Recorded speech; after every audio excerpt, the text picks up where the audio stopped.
Youth Congress के पूर्व प्रदेश अध्यक्ष और पूर्व मुख्यमंत्री हरीश रावत के पुत्र आनंद रावत ने शनिवार को सोशल मीडिया पर एक सवाल उठाया। उन्होंने प्रमुख नेताओं के साथ ही अपने पिता पर भी निशाना साधा। आनंद ने सोशल मीडिया पर लिखा कि मेरे पिताजी भी मेरे चिंतन और विचारों से परेशान रहते हैं। शायद उन्होंने हमेशा मेरी बातें एक नेता की दृष्टि से सुनी और मुझे मूर्ख समझा। आनंद रावत के इस बयान के बाद कांग्रेस ने भी अपनी सफाई में कहा है कि आनंद रावत को जो मुकाम मिलना चाहिए था वो मुकाम नहीं मिल पाया। कांग्रेस के प्रदेश प्रवक्ता गरिमा दसौनी का कहना है कि आनंद रावत एक ज्ञानी व्यक्ति हैं और युवाओं के लिए प्रेरणा स्रोत भी हैं। गरिमा ने कहा कि आनंद रावत राजनीति में बीते 20-25 सालों से सक्रिय हैं, मगर उन्हें वो मुकाम नहीं मिल पाया जो वो डिजर्व करते हैं। यही कारण है कि इस रूप में उनकी कुंठा सामने आई है। नहीं, आनंद रावत जी को मैं एक बहुत ही ज्ञानी व्यक्ति के रूप में देखती हूँ और बहुत पढ़ते हैं, बहुत चीज़ों का ध्यान रहता है, अपने सराउंडिंग्स के बारे में बहुत अवेयर रहते हैं और युवाओं के लिए हमेशा चिंतित रहते हैं। आपने देखा होगा कितने कैंप्स उन्होंने युवाओं को प्रशिक्षण देने के लिए लगाए, नशे के खिलाफ एक बड़ी मुहिम उन्होंने लड़ी। लेकिन इसको दुर्भाग्य ही कहिए कि अनफॉर्चुनेटली जहां उनको मुकाम मिलना चाहिए था वो नहीं मिल पाया।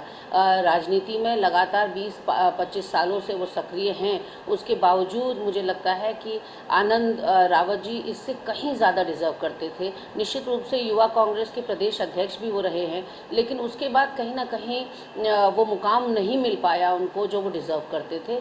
वही कहीं फ्रस्ट्रेशन उनका मुझे उस पोस्ट में दिखाई पड़ा और जो बातें उन्होंने कही बिल्कुल तथ्यात्मक बातें हैं, बहुत फैक्चुअल बातें हैं और एक पढ़ा लिखा व्यक्ति ही उस तरह की बातें या चिंतन इस प्रदेश के बारे में कर सकता है। और उनकी पूरी पोस्ट में मुझे कहीं ना कहीं उत्तराखंड के युवाओं के प्रति या बेरोजगारी के प्रति चिंता दिखाई पड़ी।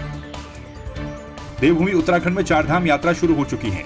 ऐसे में चारधाम यात्रा को लेकर पर्यटन विभाग भी मुस्तैद नजर आ रहा है। रविवार को पर्यटन विभाग ने प्रेस वार्ता कर बताया कि 6 मई को 13,600 तीर्थयात्रियों ने गंगोत्री और यमुनोत्री धाम के दर्शन किए, जबकि पहले ही दिन 23,000 से अधिक तीर्थयात्रियों ने केदारनाथ धाम के दर्शन किए।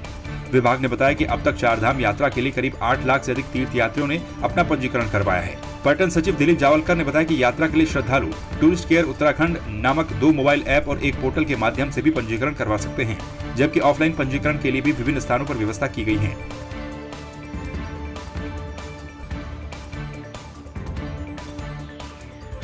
यात्रा का इतना भी संख्या जिस तरीके से हमारी ज़्यादा आ रही है, तो कहीं ना कहीं हम लोगों को इनकी धारण क्षमता को देखते हुए उस अनुसार हम लोगों को आवश्यक है कि इसको हम लोग सुविधाजनक बनाएं।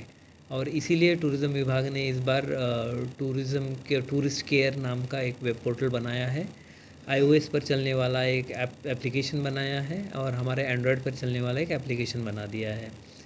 इसके साथ ही ये मुख्यतः जो है वो रजिस्ट्रेशन के काम आने वाला सॉफ्टवेयर है और इस सॉफ्टवेयर के साथ ही हम लोगों ने जो लोग मोबाइल फ्रेंडली नहीं है, जो इंटरनेट फ्रेंडली नहीं है, उनके लिए अगर फिज़िकली भी वो लोग आ जाते हैं तो उनके एक रजिस्ट्रेशन की एक व्यवस्था बनाई है। तो ये पूरा A to Z जो भी एक्टिविटीज़ होती है उसको एक ही तरीके से मैप में हम लोगों ने इंटीग्रेट करने का प्रयास किया हुआ है कि व्यक्ति आता है, अपनी रजिस्ट्रेशन कराता है, उस रजिस्ट्रेशन का एक सिंगल नंबर वो दे देता है और ट्रांसपोर्ट डिपार्टमेंट की वेबसाइट से उसको पूरी की पूरा इन्फॉर्मेशन उसकी ट्रिप शीट में चला जाता है। ट्रिप शीट जनरेट होती है, ट्रिप शीट जनरेट लेके जब वो व्यक्ति गाड़ी चल पड़ती है तो हमें पता है एग्जैक्टली कि कौन सी गाड़ी में कितने व्यक्ति जा रहे हैं, उनके नाम क्या है, उनका विवरण क्या है। एक बार हमें वो पता चलता है तो गाड़ियाँ जब रास्ते पर चल रही है तो हमें ज़रूरत है केवल धामों पे कितने लोग जा रहे हैं या यात्री जा रहे हैं इतना ही नहीं, लेकिन हम लोग को ये भी देखने की ज़रूरत है कि इन रूट कितने कितने पड़ावों में कितने कितने लोग हैं। राजधानी देहरादून में यातायात की समस्या को लेकर पुलिस जल्द ही मुहिम शुरू करने जा रही है। एसएसपी जन्मेजय खंडूड़ी ने बताया कि यातायात को सुचारू करने और लोगों को जागरूक करने के लिए राजधानी की पुलिस के द्वारा थीम सॉन्ग को लॉन्च किया जा रहा है, जिसके माध्यम से आम जनता को जागरूक करने का काम किया जाएगा। इसके साथ ही उन्होंने कहा कि यातायात नियम तोड़ने वाले और नो पार्किंग जोन में वाहन पार्क करने वाले लोगों पर कार्रवाई करने के साथ ही उनके चालान की कार्रवाई भी की जाएगी।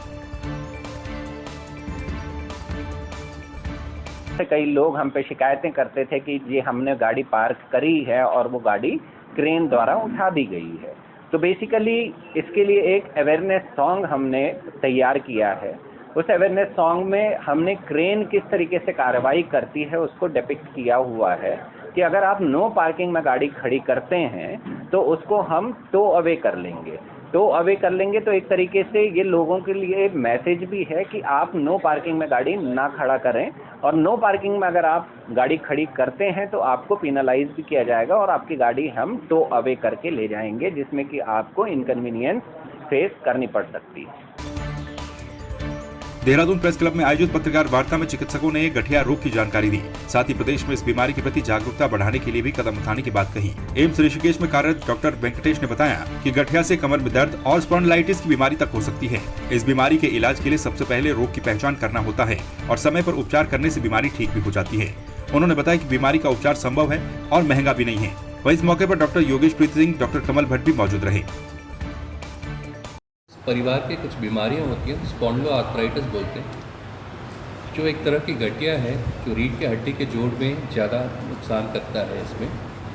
तो इसमें जो मेन सिम्टम है, सुबह जैसे सो के उठते हैं तो जकड़न होना और दर्द होना, मेजर तो यही सिम्टम है। इसके अलावा कई बार रात सोते वक्त दर्द होने की वजह से पेशेंट उठ के चलने लग जाते हैं, या दोनों साइड कुल्ले में एक दूसरे साइड में दर्द होना, तो ये इसका लक्षण होता है। इसके अलावा बाकी जोड़ों में गठिया हो सकता है। तो ये भी एक गठिया के एक बीमारी है जो डे टू डे जो डेली एक्टिविटीज़ है इसमें ज़्यादा प्रॉब्लम हो सकता है।